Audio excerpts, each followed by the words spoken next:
홍콩 후짜. 네, 안녕하세요. 반갑습니다. 홍콩쌤입니다.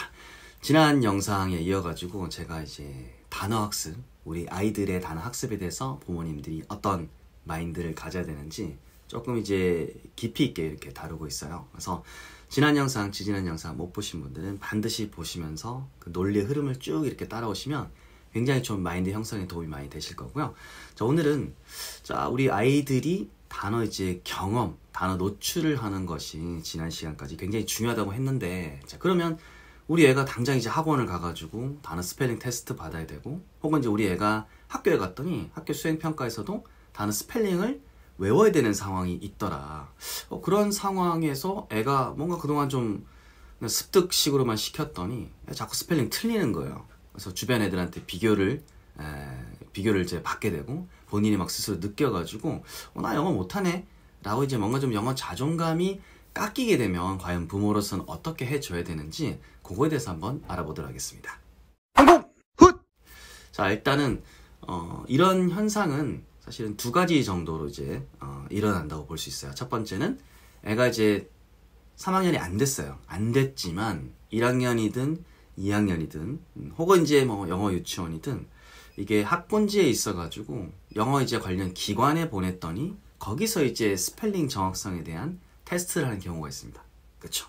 두 번째는 공교육에서 이제 학교에 이제 보내놨더니 그쪽에 이제 수행평가라든지 혹은 영어 전담생께서 따로 이제 시험을 이렇게 이제 봐주시는데 그 안에 이제 단어 이제 철자 테스트, 즉 정확성 테스트가 있는 경우입니다. 그래서 사교육 사이드에서 그리고 공교육 사이드에서 일어나는 경우인데 주로 이제 사교육 사이드에서 이런 정확성 테스트가 일어나는 것이 좀 더 일찍 일어날 수 있고 더 스펙트럼이 넓은 경우가 많다. 이렇게 이제 예상이 됩니다. 학군지에 따라 좀 차이는 있지만, 자, 어쨌든 뭐 이게 사교육에서 시작이 됐든 공교육에서 시작이 됐던 이게 애가 스펠링 테스트를 보고 뭔가 그 결과가 좋지가 않다라고 하면 부모가 어떤 이제 마음가짐을 가져야 되냐면 제가 이렇게 좀 생각해 볼 수 있어요.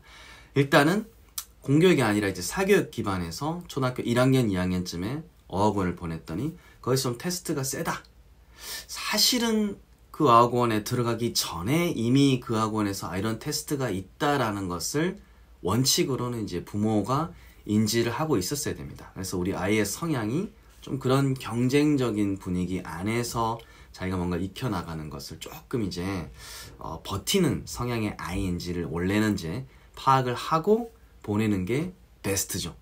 하지만 부모가 그쵸, 아무리 뭐 영어를 하셨던 어쨌든 부모의 영역 안에 들어오게 되면 판단이 객관적으로 나오는 게 굉장히 힘듭니다. 실제로 그래요. 그렇기 때문에 만약에 이미 이런 일이 좀 벌어졌다. 우리 애가 뭐 1학년인데 2학년인데 혹은 이제 뭐 3학년인데 학원에 보내는데 스펠링 테스트가 너무 세다라고 하면 아이가 어느 정도 이렇게 틀리는지를 봐야 됩니다. 그게 스펠링을 자꾸 이제 알파벳 한 개씩 혹은 두 개씩, 즉 다시 말해서 파닉스에 대한 기본 개념은 about은 잡고 있는데 한 개씩 조금씩 이렇게 틀리는 상황이면 어떻게든 집에서 조금씩 이렇게 해주면서 가는 방법, 이렇게 있죠. 아니면 학원에다 좀 얘기해가지고 조금씩 부족한 것 같은데 이런 거는 좀 덜 스트레스 받을 수 있도록 숙제나는 걸 조금 덜 내줄 수는 없는지 약간 이렇게 딜을 봐야 되는 지점이 있어요. 근데 그것이 아니라 이제 애가 이제 스펠링 시험을 보는데 이게 좀 많이 틀려. 뭔가 좀 파닉스 나는 것이 잡히지 않은 것 같아. 라고 하면 사실은 학원에 말을 해서 파닉스에 대한 지점을 다시 어떻게 할 수는 없는지, 혹은 집에서는 이렇게 파닉스에 대해서 다시 이렇게 공부를 보존을 할 수 없는지에 대해서 조금 다시 이렇게 집에서 학원에서 이렇게 조치를 달리해야 됩니다. 그렇게 빠른 시간에 그런 피드백을 줘야 됩니다. 자, 이런 식으로 됐고요. 만약에 이제 학교에서 이런 일이 일어난다. 3학년이든 4학년, 5학년이든 선생님이 이제 시험을 보는데 애가 이제 우리가 부모님들이 과거에 시험 보는 것처럼 애가 스펠링 테스트를 막 하는 거예요. 사실 그럴 때는 피드백을 주는 것이 쉽지가 않습니다. 왜냐하면 공교육 사이드는 이제 우리 부모님들이 사실은 어떻게 그 선생님을 선택을 해서 하는 것이 아니라서 이게 뭐 말은 우리가 좋게 이렇게 피드백을 준다고 하지만 부모 입장에서는 사실은 부담스러우실 거예요. 그래서 이것도 첫 번째는 일단은 바로 피드백을 주기보다는 규모를 좀 봐야 됩니다. 이게 아예 그냥 스펠링을 통으로 묻는 경우도 있거든요. 그래서 이게 뭔가 그 선생님의 방침이나 철학을 한 방에 좀 뒤집기가 좀 어렵다고 하면, 만약에 상담을 할 일 있으면 그냥 이걸 바꿔달라고 말하는 것보다는 우리 애가 좀 스펠링에 있어서 어려움이 좀 많은 것 같은데 가정에서는 어떻게 좀 지도를 하면 좋겠습니까? 라는 솔루션을 구하는 식의 이런 식의 발언이 그래도 부모님 입장에서 좀 덜 이제 부담스러운 말이 될 것 같고요. 두 번째는 만약에 3학년 정도다. 그리고 애가 좀 스펠링을 그렇게 과하게 이렇게 막 틀리진 않아. 한두 개 정도다. 그러면 사실은 그냥 많이 좀 읽고 어쨌든 경험을 하는 이 스펠링, 즉 단어 노출식으로 그냥 3, 4학년 때는 쭉 아직은 가도 크게 아이의 영어에 대세는 없다라고 말씀드릴 수 있어요. 하지만 만약에 아이가 학교든 학원이든 이게 스펠링 때문에 한 5학년, 6학년인데 자꾸 이렇게 틀리는 게 발생을 한다라고 하면 그때는 정확성 테스트를 해줘야 됩니다. 네, 해줘야 됩니다. 물론 그때까지 파닉스가 좀 안 됐다라고 하면 간단한 시중에 나와 있는 파닉스 관련 한 권짜리 있죠. 교재를 통해서 학습식으로 재빨리 파닉스 관련해서 스케치를 해야 되고요. 그리고 그때는 아이한테도 말해줘야 됩니다.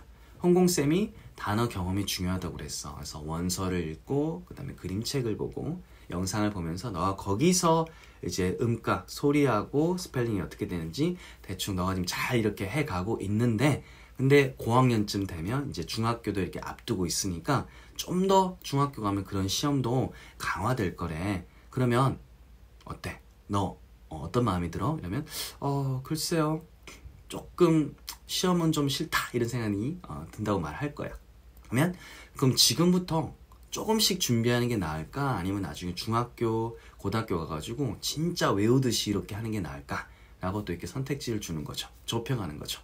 그럼 우리 친구들 입장에서는 중고 가가지고 뭔가 좀 힘든 걸 한다는 건 부담스러울 거야.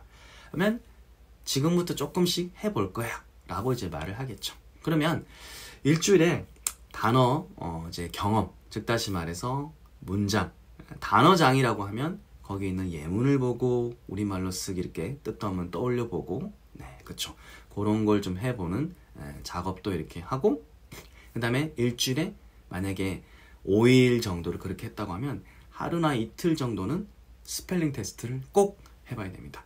스펠링 테스트라고 하는 게 과거 이제 부모님들이 선생님이 이렇게 딱 불러주면 쓴 것처럼 이렇게 하는 방법도 있지만, 이렇게 아이가 이제 단어 뜻을 이렇게 한글 뜻이 쭉 있잖아요. 하면 이제 옆에 이렇게 영어 스펠링을 본인이 이렇게 써보는 거야. 써보고 스펠링 바로 거기서 부모님이 채점을 하는 게 아니라 본인한테 채점을 시켜보는 겁니다. 그래서 나 이거 틀릴 것 같다 싶은 것을 일단 먼저 체크하라고 그러세요. 틀릴 것 같다. 그럼 아이가 좀 생각을 하겠죠. 그리고는 3번에 리스펙트란 단어 나 왠지 좀 찜찜해. 나 7번에 그쵸. 스쿨이란 단어는 좀 찜찜해. 찜찜하다 싶은 거에서 보통 체크를 먼저 하게 하는 거야. 체크를 하고 어디 지점이 내가 틀렸을 것 같다는 것까지도 이렇게 펜으로 체크를 하게 합니다. 물론 한번 고칠 수 있다면 고쳐도 좋죠. 그런 식으로 우리 한글 뜻을 보고 영어로 이렇게 쭉 한번 써보고 본인이 좀 애매하다 틀리겠다 싶은 지점을 추측을 해가지고 체크한 다음에 본인이 채점을 하게 합니다. 그러면 본인이 어때요? 기회를 가졌죠.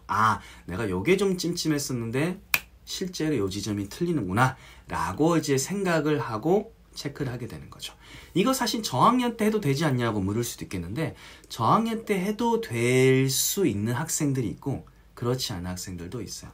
즉 왜 제가 고학년 때 권장하냐면, 중학교를 앞두고 있다는 어떤 명분, 애랑 얘기했을 때 어떤 학습상의 명분도 있고요. 그 다음에 고학년쯤 되면 저학년 때보다 확실히 애들이 학습적인 부분이 올라갑니다. 학습적인 부분이 올라가요. 인지가 발달하면서. 그래서 좀 약간 그래도 좀 더 이걸 터놓고 얘기했을 때 이거를 이행을 할 수 있습니다. 그래서 고학년이 됐다, 우리 애가 무조건 늦었다가 아니라, 그렇죠, 이런 학습적인 면, 메타인지를 어떻게 하면 활용할 수 있는지에 대해서 지시를 했을 때 한 개라도 따라오는 지점이 있다는 거예요. 그래서 우리 부모님들은 늦었다, 그동안 실패했네가 아니라 고학년이 되면 이런 방식으로 뭔가 머리를 쓸 수 있기 때문에 이래 또 이 시기에도 장점이 있구나, 늦은 게 아니구나 라고 생각을 했으면 좋겠습니다. 그래서 결론, 고학년쯤이 되면 이제는 더 이상 정확성에 대한 것은 미룰 수 없습니다. 학교 교과서에 나온 단어라든지 이런 것들은 진짜 최소한이에요. 최소한이라고 전해주세요. 거기 있는 거 스펠링이 자주 틀린다? 요거는 실수가 아닙니다. 뭔가 그동안 했던 파닉스든 뭐든 이런 것들에 부족한 점이 있는 거고, 그거 중학교 때까지 가서 미룰 수는 없다 라고 서로 이야기를 한 다음에 단어 시험을 일주일에 한 번 정도는 꼭 이제 보도록 해주세요. 단 어디 지점이 틀렸을까에 대한 그런 생각해 볼 기회는 학생들이 반드시 가져야 되고, 그거에 대해서 한번 스스로 이제 체크하고 확인하고 써보게 한 다음에 내가 막히는 것은 몇 번 더 써본다 라는 식의 굉장히 명분 있는 메타인지를 활용하는 식의 이제 학습을 고학년 때부터는 쌓아가야 된다. 물론 아이들마다 조금 이게 차이가 있기 때문에 이 방법에 대해서 약간 초중학년에 습득과 학습이 만나는 지점에 조금씩 섞어도 좋습니다.